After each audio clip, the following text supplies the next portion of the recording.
We have always told the government that whenever they want to do this Nollywood movie, they should do something neat, something very, very convincing.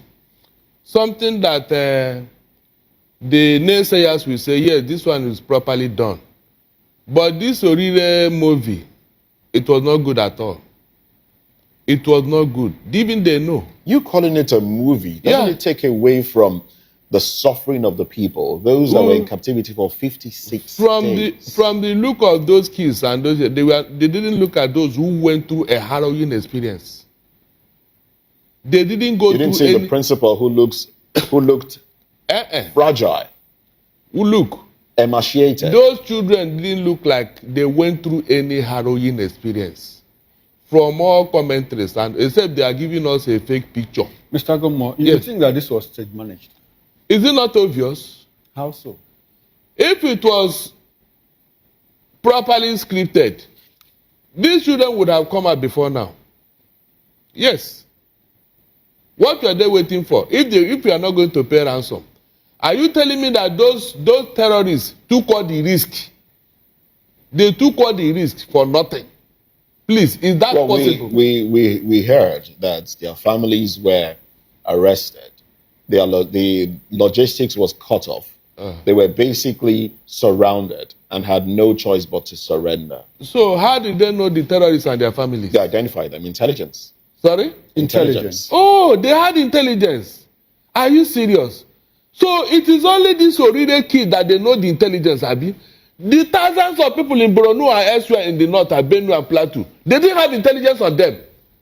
You people started this morning. Well, the military says they are also working hard to rescue other people. It's true, yes, we are aware of that, yes. So all these years that we have people in the terrorist den, over 2 years, there are some people that we have forgotten in this country today.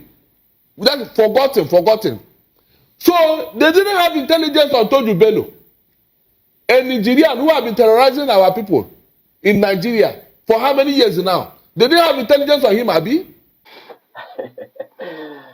Let us start on this lighter note. I want to first of all congratulate the Oyo State, the people that were kidnapped in Oyo State. I want to commend the government of President Bola Ahmed Tinubu and by extension the government of Oyo State for safely return of the pupils and their teachers that were kidnapped by this bandit in their schools almost 2 months ago. I want to commend our security agencies for a job well done and for returning them back safely to their families. Well, there are so many narratives. Hearing what this man is saying is laughable, but at the same time, it's something that calls for concern. This Oriire children kidnapping that happened in Oyo State have generated a lot of dust, a lot of different narratives. What lead to what was not what is what. And now we had different versions, because the first thing that hit the airwave immediately they were released was the fact that we want to know how they were able to secure the release of these people. Now, so many social commentators, so many online narrative from different angles. Sunday Igboho on one hand is saying his own, they are trying to discredit Mr. President. And you have Olun Lawyer was saying our own. There are different narratives of what actually led to what happened and what led to their release. Now, the most shocking part is when we hear the state governor himself, who we all know that he is the chief security officer in the state. Well, like you all see his brokers, it tells you that there is a lot that meet the eye. If the state security officer do not know what actually transpired, he has to call on the international communities, the United Nations, to come and investigate what actually transpired. Then there are more questions than answers. The reunion of these children and teachers with their families does not mark the end of this painful chapter. It marks the beginning of another responsibility, our collective responsibility to establish the truth. The circumstances surrounding this incident are sufficiently grave and unusual to warrant independent scrutiny beyond our domestic institutions. I therefore, with a full sense of responsibility, as the Executive Governor of Oyo State, call on the appropriate international human rights and accountability mechanisms, including those within the United Nations system, to closely examine the facts surrounding this abduction and the circumstances of its resolution.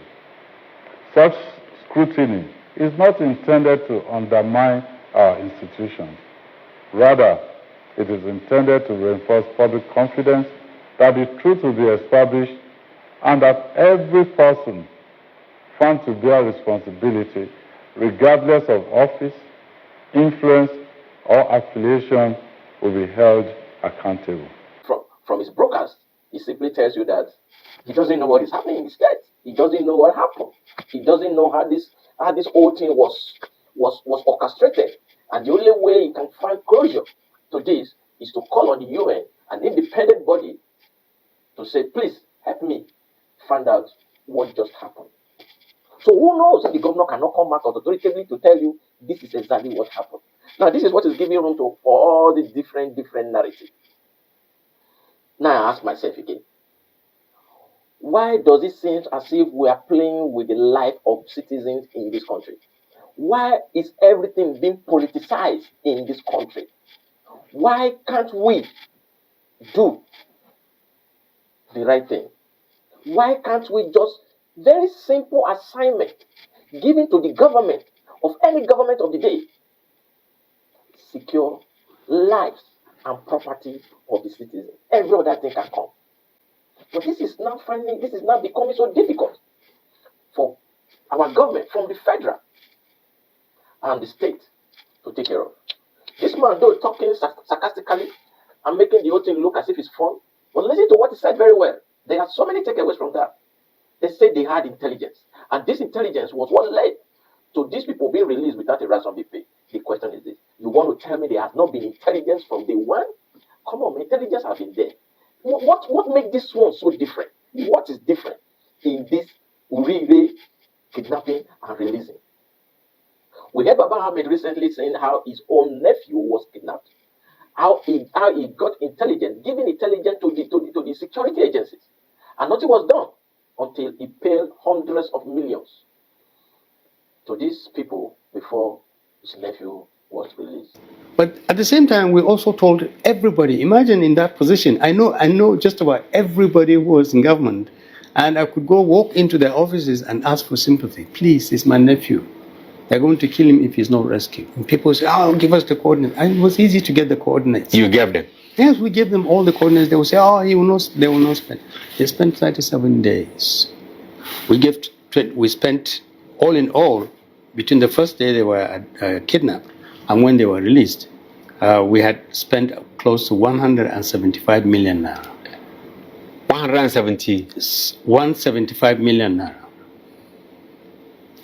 naira. Eventually, they were released.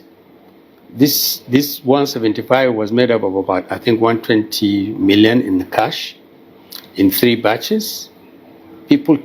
We sent people to them. They gave us directions. In one of the 3 times that they took money, they even ran into some military people who said, "You are going in the wrong direction. This is the way to go." I mean, when the bandits took the money, yes, and then moving to their escape routes, the people we sent to deliver the money got lost, and they said to the military, "We are looking for this direction. We've been told to come here," and they said, "This is the wrong way to go." And the military will tell them, "Okay, take left, take right." Yes, this is a serious indictment. I'm sorry to say this.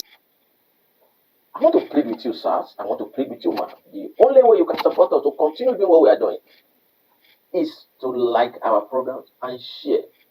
This, I believe, it will cost you very little effort. It won't cost you any money. It won't cost you a dime. Just like, share our program.